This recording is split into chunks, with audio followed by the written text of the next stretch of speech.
सुजाता अपनी कच्ची मकान के घर में गोबर की लिपाई कर रही होती है। तभी उसकी सास आती है। अरे बहू, कितने देर से तू लिपाई ही कर रही है? हाथों में जान नहीं है क्या? इतने दिन से गांव में रह रही है लेकिन अभी तक कुछ नहीं सीखी। चल जल्दी कर अब। इतना कहकर सुजाता की सास वहाँ से चली जाती है। बेचारी सुजाता सोचती रहती है, आखिर मेरी गलती क्या है जो मुझे इतना सुनना पड़ता है। पता नहीं माँ जी को आजकल क्या हो गया है, बस हर बात पर डांटती ही रहती है। खैर जाने दो। तभी दरवाजे पर कोई दस्तक देता है। सुजाता तुरंत ही वहाँ जाती है। अरे देवर जी, मैं अभी आप ही को याद कर रही थी। बस काम खत्म कर कॉल ही करती आपको। अरे भाभी माँ, आप मुझे याद करें और मैं आऊँ ना? ऐसे हो सकता है क्या? आपने याद किया और मैं हाजिर हो गया। अच्छा, ये तुम्हारे साथ लड़की कौन है? मिलवाओगे नहीं हमें? भाभी माँ, सब यहीं पूछ लेंगे या अंदर भी बुलाएंगी? सुजाता दोनों को घर के अंदर लेकर आती है। घर के अंदर आते ही तनुजा को उल्टी लगने लगती है।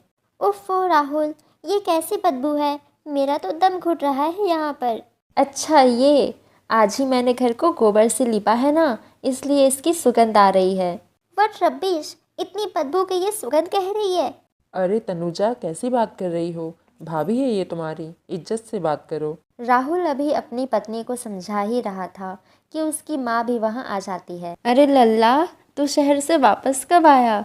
तेरा चेहरा देखकर तो मैं खुश हो गई। और ये कौन है? अरे माँ, ये तनुजा है। मैंने इससे शादी कर ली है। अब ये इस घर की बहू है। ऊपर वाले, ये तूने क्या कर दिया लल्ला? इस तरह के कपड़े पहनने वाली लड़की से तूने शादी कैसे कर ली? माँ, मैं तनुजा से प्यार करता हूँ, इसलिए मैंने शादी की है।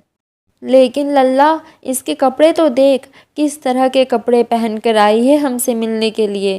Oh my God Rahul darling, देखो ये लोग कैसे कैसे बात कर रहे हैं। इन लोगों को फैशन का कोई सेंस नहीं है क्या? ओहो, यहाँ क्या हो रहा है?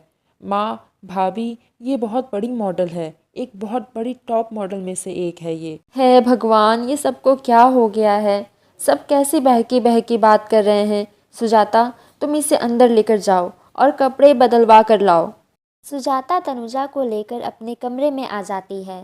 देखो, गांव के ऐसे कपड़े पहनने मैं यहाँ नहीं आई हूँ। मेरे बहुत अच्छे कपड़े हैं, मुझे तुम्हारे कपड़े पहनने की ज़रूरत नहीं है। अरे तनुजा, ये कैसी बात कर रही हो? मैं तुम्हें अच्छी ही सूट दे रही हूँ। इसे पहनकर तुम बहुत अच्छी लगोगी। मैंने एक बार कह दिया ना, मुझे कोई गवार वाले कपड़े नहीं पहनने हैं। सुजाता के लाख समझाने पर भी तनुजा कपड़े नहीं बदलती है। इधर दूसरी तरफ राहुल अपनी माँ को समझा रहा होता है। अरे माँ, आपको तनुजा के बारे में कुछ नहीं पता है। वो बहुत अमीर है, उसके पास बहुत पैसे हैं, बहुत बड़ा बिजनेस है उसका। हम सबकी गरीबी दूर हो जाएगी। लल्ला, मैंने तुझे शहर कमाने के लिए भेजा था, ना कि अमीर लड़की फंसाने के लिए। अरे माँ, आप मेरा यकीन कीजिए, मैं कितनी भी मेहनत कर लेता, इतने पैसे नहीं कमा पाता। क्योंकि घी जब सीधी उंगली से न निकले तो उंगली टेढ़ी करनी पड़ती है माँ। वैसे बेटा, तूने गलत बात नहीं की है। चल, मैं तेरी खुशी में ही खुश हूँ। शांति को भी तनुजा की अमीरी का लालच हो जाता है और अब वो उसे जैसे कपड़े पहनने हैं उसे पहनने देती है।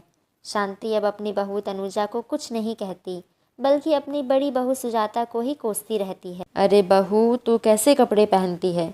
तुझे तो कपड़े भी पहनने नहीं आते। देख, छोटी बहू से सीख कैसे कपड़े पहने जाते हैं। माँ जी, कपड़े कैसे पहनने हैं कैसे नहीं, ये सिखाने की ज़रूरत आपको अपनी छोटी बहू को है। माँ जी, इसे छोड़िए, ये तो बोलते ही रहेगी। चलिए हम लोग शॉपिंग करके आते हैं। शांति और तनुजा शॉपिंग करने के लिए बाजार की ओर निकल पड़ते हैं। तभी गांव के गवार लड़कों की नज़र तनुजा के कपड़ों पर पड़ जाती है। अरे वाह यार, क्या कमाल की लड़की है। देख रहे हो इसे? इसके कपड़े देखे? ऐसी लड़कियां तो बस शहर में ही देखने को मिलती है। वे दोनों लड़के जाकर तनुजा और शांति को परेशान करने लगते हैं। शांति उन लोगों को भगाने की कोशिश करती है, लेकिन वे दोनों बदमाश शांति पर ही वार कर देते हैं। तभी उन दोनों की नज़र सुजाता पर पड़ती है, जो चाकू लेकर उसी के तरफ बढ़ रही थी। ये देख दोनों लड़के डर जाते हैं और वहाँ से भागने लगते हैं। अब आप दोनों को डरने की कोई ज़रूरत नहीं है। अब वे गुंडे डर से भाग चुके हैं। अरे वाह बहू, तुम तो बहुत निडर और साहसी हो। मैं तो तुम्हें हमेशा सुनाती रहती हूँ, लेकिन तुमने आज हमारी जान बचाई। मैं तुम्हारा धन्यवाद करती हूँ। हाँ दीदी, आप मुझे माफ़ कर दीजिए। मैंने आपके साथ बहुत बुरा किया है। आज आप ही ने हमारी जान बचाई। अभी आप ना होती तो पता नहीं क्या हो जाता। मैं आपको बड़ी बहन मानती हूँ, आप भी मुझे अपनी छोटी बहन मान लीजिए। अरे तनुजा, माफ़ी मांगने की कोई ज़रूरत नहीं है। तुम जिस दिन पहली बार घर आई थी, मैंने तब से ही तुम्हें अपनी छोटी बहन मान लिया था। वक्त बीतता जाता है, तनुजा धीरे धीरे उनके तौर तरीके सीख जाती है और सबकी तरह कपड़े भी पहनने लगती है। अब सभी लोग हंसी खुशी से रहते हैं। इसी तरह के और भी वीडियोस देखने के लिए चैनल को सब्सक्राइब जरूर करें।